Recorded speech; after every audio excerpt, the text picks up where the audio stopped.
Som Belong.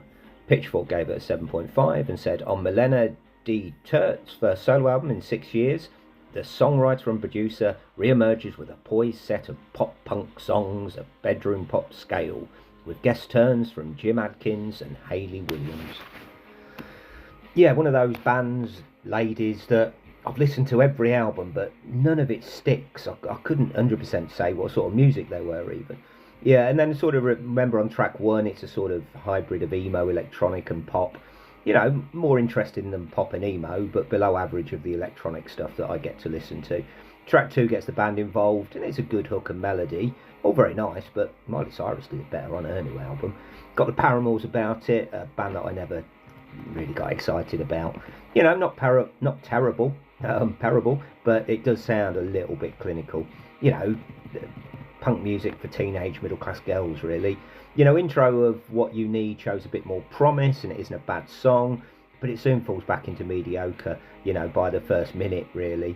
You know, the obligatory ballads next, and that doesn't interest me. The voice is dreamy enough, but I can't deny I'm a bit bored. Music that doesn't really enhance my mood either way certainly doesn't make me feel better about life. I'm not offended, but I'm just not really interested. Quick look at the lyrics, they seem all right. Full of self-doubt. Show me an album that I've listened to over the last 6 months that isn't full of self-doubt. It would be refreshing if there was one that wasn't. A bit of hope, maybe.